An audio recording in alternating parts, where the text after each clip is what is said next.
Stars shining bright above you. Night breezes seem to whisper, I love you. Birds singing in the sycamore tree. Dream a little dream of me. Welcome Kinders, it's Jessica the Story Witch, and I've got a tarot tag video for you today. It is based, I actually saw Lisa at Tarot Alchemist doing this tag, and I've seen Christy at Dead Cheeky doing it since as well.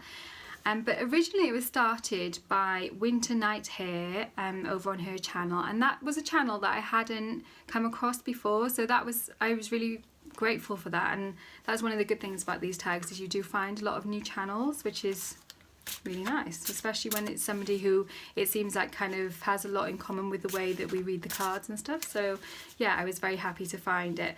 Basically, she is doing a series which is based on, sorry, I'm shuffling while I'm chatting. Sorry if that's distracting. I just can't, like, if you've got a pack in your hand, how are you supposed to not, a deck in your hand, how are you supposed to not shuffle? I don't know, I can't not. I'll try. So the series is based on Angela Kaufman's book, which is called Queen Up, and it's got a subtitle as well, which I can't remember, but I'll put all the details down below. I tried to buy the book over on amazon.co.uk because that's where I am. I'm in Wales. And it's not actually available until the 3rd of May over here. I think it must already be out in other parts of the world. I could get it on Kindle, but I don't really want to get it on Kindle, so I'm going to hold out and I'm going to pre-order it so that I can get it when it comes on the 3rd of May.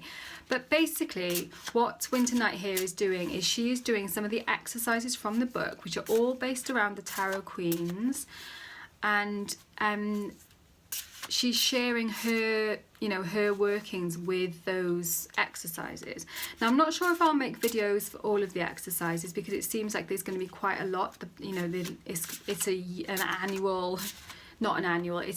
year-long journey through through working with the Queen archetypes, so it's obviously quite intense and full on. I will likely do the exercises because that sounds kind of like right up my street when I get the book, but I might not necessarily make videos on them all. But I wanted to do the first one because the first bit, which is the video that I saw Lisa doing, is the 4 queens and how you're kind of sitting with that queen energy in your life at the current moment in time. So what I've done, I'm using the Mythic Tarot deck because I thought that would kind of add another level of story and archetype in for me with the queens, because I can look up the stories of the queens who I draw. So basically it's a 4-card spread, and the first queen you pull out, the first queen you come to in the pack, is the queen whose energy is very dominant with you right now. So usually for me that is the Queen of Swords, or sometimes the Queen of Wands. So they're the kind of the 2 queens that I am more strong with. And then the more masculine queens. And then so the first card, like I said, is your most dominant energy. Then the second queen that comes out is your next most comfortable with energy. And then the third one is the Shadow Queen, so the energy that is posing a few challenges for you right now. And I'm kind of expecting the Queen of Pentacles to come out in that position for me because I have not been looking after myself as well as I could and should be. Although being a mum of 2 little ones, that kind of Pentacle Earth energy linking with Empress and things is still quite strong with me. So it'll be interesting to see what happens anyway. And then card 4 is the energy, the queen whose energy seems to be lost or suppressed in me right now. So really interesting, and I definitely wanted to know. So I'm going to flip through now and find the queens in that order. And then the idea is that when you've identified your 4 queens and where they kind of stand for you, is that you are then going to work with the queens in that order through the rest of the exercises. So far, I've not found one. Oh, there we go. No surprises. The Queen of Swords is the first queen who has come out for me. So even though I wanted this deck for ages, and when I got it I was really sort of excited and happy, I don't actually use it that much because the cardstock is so kind of flimsy. It doesn't actually feel that nice to use, so I don't use it for like client readings or anything. But I have been using them quite a lot, like in my altar space and stuff like that, because I do enjoy the stories and archetypes of things. So I will be looking up who these queens are, which characters, because the characters in all of these and then Queen of Wands is my second that I'm next most comfortable with. So yeah, I kind of suspected that would be the case. There she is, look, with her lion. Yeah, I think a lioness at her feet. Okay, so who is going to be my shadow queen? Queen of Cups or Queen of Pentacles, as I thought. Because I know I have not been doing the good pentacle stuff. Yeah, okay. And then so obviously the queen whose energy is kind of separate and disconnected from me right now is the Queen of Cups.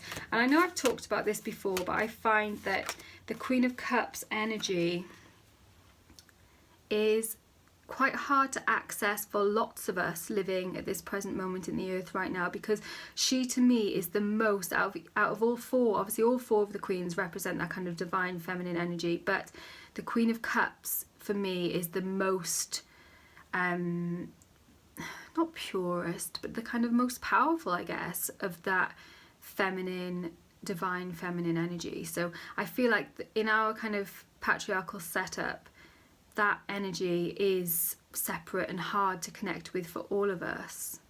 So, you know, some people manage to do it, but I think the way that we are told very early on, you know, that the divine is male.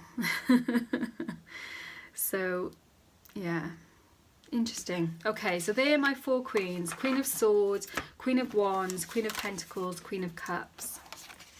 So that will be the order that I will be working through. Let me see if I can get them all in one shot. Are they in? Are they in? Yes, kind of. Peeping from underneath. Yeah, so that is the order with which I will be working with those queens. And I like on in this deck how the queens are all you know, they very much mirror each other. They're all sat in their thrones in that same, almost the same field, and they've got little things in their hands or around them that are representative of their element, but also their stories. So I will look up the stories, and if you're interested, I'll probably share this on Instagram or something when I've looked it up and found out more about these archetypes, and I'll obviously delve more into them as I go through the exercises. But yeah, it sounds so cool. I'm really looking forward to seeing the book and seeing what else Wynter NightHare comes up with. I know Dead Cheeky Christy has already gone on to the next one of the exercises is to make a playlist for each of these queens.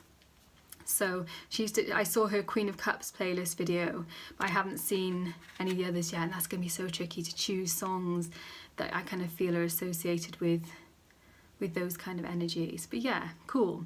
If you're doing it, let me know down below, because I definitely want to see this. This really, I feel like it's kind of important, it feels like to me, you know, like actually, yeah, when I saw it I was like, yes, that is definitely something that I want to jump on board on. So thanks so much for watching, guys. Warmest blessings, and I will see you very soon.